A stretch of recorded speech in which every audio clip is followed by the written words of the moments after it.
Naalala niya kung paano sa kanyang nakaraang buhay ay iminungkahi niya sa kaibigan na bigyan nila ng tradisyonal na haho mask ang lahat ng miyembro ng guild. Pun siya noon ng sigla at sinabi pa niya na kinabukasan ay papalitan nila ang pangalan ng guild sa haho mask. Biglang dumilim ang kanyang damdamin dahil sa mga alaala at muntik na niyang isipin na tuluyan ng palitan ang kanyang estilo. Nanumpa si Hyrcanus na hinding-hindi na niya hahayaang maagaw ng iba ang nararapat na para sa kanya. Punang-puot, buong tibay niyang sinabi sa sarili na patutunayan niyang tama siya, at dito magsisimula ang kanyang bagong kwento. Isinuot niya ang nakakatakot na maskara, tumalon, at tinawag ang kanyang kalansay upang sumunod sa kanya.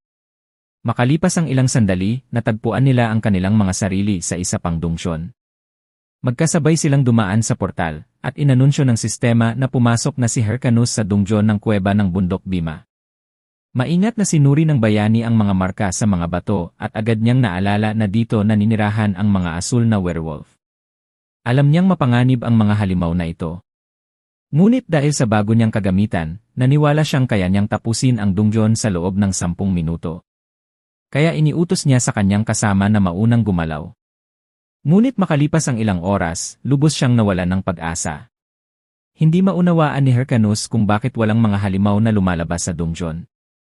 Dahil kung may nakatapos na nito, dapat ay may abiso mula sa sistema. Bigla niyang nakita ang kakaibang marka sa mga bato, at mula sa pader ay sumabog ang isang napakalakas na madilim na enerhiya. Inanunsyo ng sistema na natuklasan ng bayani ang isang instance dungsyon at tinanong kung nais ba niyang pumasok. Namangha si Hyrcanus, bumagsak siya sa lupa, at napagtanto niyang iyon ang dahilan kung bakit walang halimaw na lumalabas. Ang mga instance ay biglaang lumilitaw sa loob ng karaniwang dungsyon, at hanggang hindi ito natatapos, nakasara ang normal na dungsyon. Alam niyang mas mahirap ang ganitong lugar, ngunit kapalit nito ay doble ang gantimpala. Naalala niya na kapag nasa loob na ng instance, hindi na makakalabas ang manlalaro maliban kung matapos niya ang misyon o mamatay. Bumangon siya at nagdesisyong mas lohikal na lumabas na lang, dahil ang pagkamatay ay katumbas ng 2 araw na hindi makakapaglaro. Mas madali sanang mag-form ng mga simpleng quest. Ngunit alam niyang iba ito. Kinumpirma ng sistema ang pagpasok, at pumasok si Hyrcanus sa portal, sinabing magiging ayos lang ang lahat hanggat hindi siya mamamatay. Ngunit sa mismong sandaling iyon, nabalot ng nakakasilaw na liwanag ang kanyang mukha. Nang lingunin niya ang paligid, naisip niya kung nasa Coliseum ba siya at dama ang mabigat na atmosfera. Biglang yumanig ang lupa sa isang napakalakas na hampas. Sa sumunod na sandali, lumitaw sa harap niya ang isang dambuhala at nakakatakot na werewolf. Isa itong infected werewolf na hindi alam ang antas.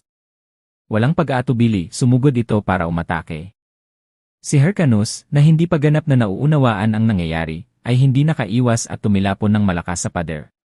Nang makita ng kalansay na nasa panganib ang kanyang amo, naggitngit ito at agad na pumwesto para lumaban. Ngunit natawa lang si Hyrcanus, tinawag ang kanyang swerte na baliw dahil isang corrupted na halimaw ang lumitaw sa harap niya. Sigurado siyang bahagi ito ng pangunahing misyon. Tinawag niya ang kanyang kasama at ipinaalam na kung hindi nila matatalo ang werewolf, maaari na silang magpaalam sa hapunan. Sa isiping ito, sumugod siya sa laban. Inihanda ng kalansay ang espada at sinundan siya. Ipinatong nito ang espada sa lupa upang magsilbing tumpuan ng amo. Dahil dito, nakatalon si Hyrcanus diretso sa infected werewolf. Humiyaw ng malakas ang nilalang. Ngunit ginamit ni Hyrcanus ang kasanayang curse remove. Napuno ng enerhiya ng demonyong sumpa ang kanyang espada. Hindi maintindihan ng werewolf ang plano ng tao at nanigas ito, nakatitig kay Hyrcanus ng may takot. Sa isang iglap, naputol ang isa nitong braso.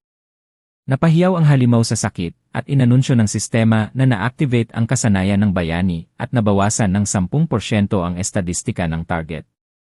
Habang umuungol sa paghihirap ang nilalang, tumingin si Hyrcanus sa kanyang espada at inisip na para sa unang subok, maganda na ang resulta.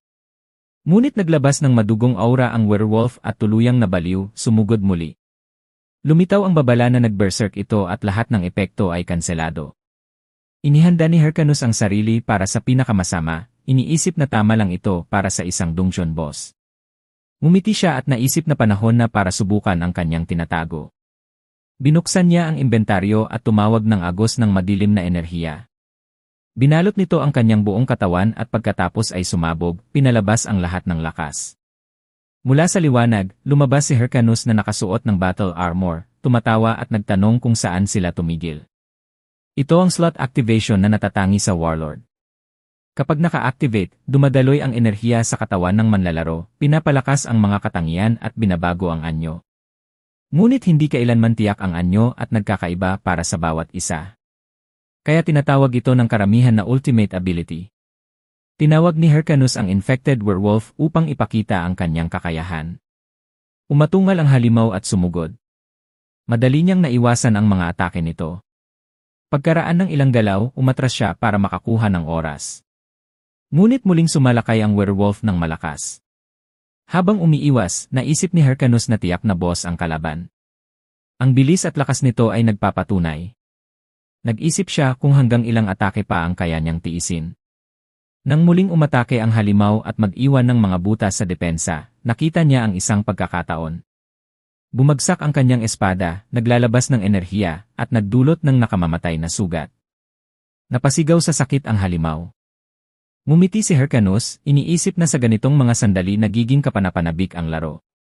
Ngunit biglang yumanig muli ang lupa.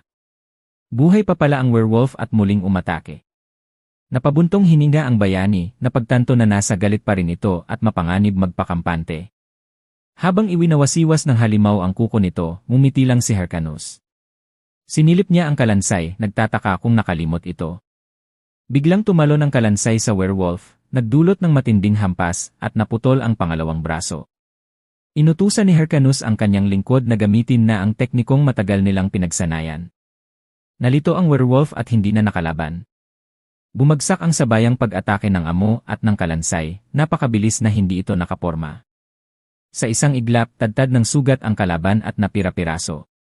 Inanunsyo ng sistema na natalo na ang infected werewolf.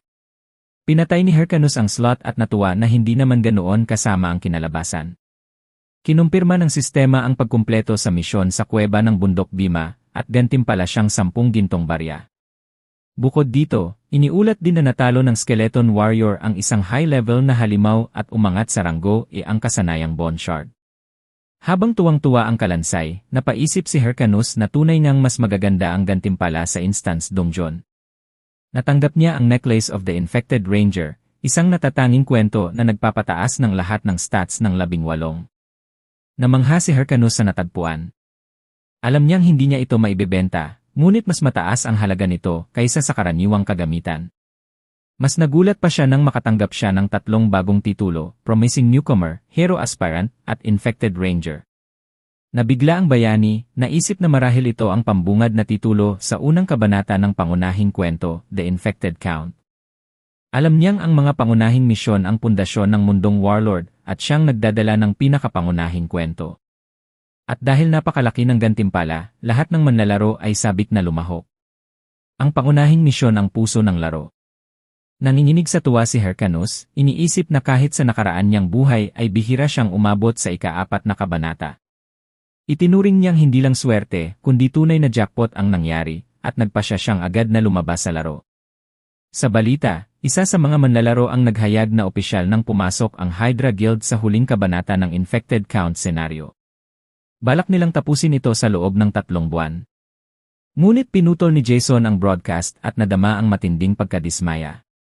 Ang inaakala niyang jackpot ay biglang nagmukhang wala. Naggitngit siya at nagsimulang ipukpok ang ulo sa mesa, napagtanto na nasa huling yugto na ang manlalaro at ang kanyang guild. Naisip ni Jason kung wala na ba siyang magagawa kundi umatras at hintayin ang susunod na kabanata. Ngunit biglang pumasok sa kanyang isip ang isang ideya. Nagmadali siyang bumalik sa computer, iniisip na ito na ang pagkakataon niya. Lahat ng tao ay nakatutok sa Infected Count senaryo, at ang unang pangunahing kwento ng Warlord ay malapit nang matapos. Naisip niya kung may epekto ba kung i-upload niya ngayon ang kanyang video tungkol sa Infected Count. Pinag-isipan niyang maaari itong maging viral. Naalala ni Jason na maayos niyang naitala ang lahat ng nangyari. Ang kailangan na lang ay i-edit ito at i-upload sa YouTube. Napagtanto niyang mahalaga ang pag-i-edit at maaari lang niyang ipagkatiwala ito sa isang tao. Muling bumangon sa kanyang alaala ang isang maalamat na tao mula sa kanyang nakaraan. Isang babae, isang sikat na editor na nagngangalang Romani. Nakikita ang kahilingan ng bayani, nag-isip siya kung sino ba itong si Hyrcanus. Habang sinusuri ang request, nagtataka si Romani kung ano ba talaga ang kayang gawin ng isang player na level 15. Inisip niya na baka isa lang itong paunang kuweba at isang mayamang baguhan na nagvi-video lang para sa social media. Ngunit biglang napatigil ang kanyang mga mata sa isang detalye at agad niyang naalala na may isang tao na tumugma dito. Ang pag-iisip kung sino ito ay nagdulot sa kanya ng tunay na tuwa. Si Romani ay isang freelance na video editor at sa laro ay kilala siya sa palayaw na Hellmouth. Samantala, lumipat ang kwento sa gitna ng lungsod na puno ng matataas na gusali. Sa isa sa mga ito, may isang babaeng nakasuot ng pulang suit na nakatingin sa balita gamit ang kanyang tablet. Pumasok ang kanyang tauhan sa silid at nagtanong kung siya ba ang tumawag dito. Sumagot ang babae na may bagong video tungkol sa infected count na lumabas. Napansin niyang kakaiba ang videong ito dahil ipinakita kung paanong isang level 15 lang ang mag-isang tumalo sa isang infected werewolf. Sabi ng lalaki, nakita rin ng kanilang grupo ang player na ito, ngunit para sa kanila ay napakababa ng antas ng halimaw para sayangin ang oras at lakas sa pagmamanman. Ngunit mumiti lamang ang babae ng misteryoso at sinabi na nagustuhan niya ang video. Pagkatapos noon, iniutos niya na dalhin sa kanya ang bayani mula sa recording. Ang babaeng ito ay si Chelsea, pinuno ng Thunder Group Corporation, ang pinakamalaking business conglomerate. Sa larong Warlord, siya ay kilala bilang Thunder Queen Sira. Kinabukasan, nagulat ang pangunahing karakter habang nakatitig sa screen ng kanyang telepono. Ang video na inupload niya kahapon ay umabot na ng higit 6,000 views.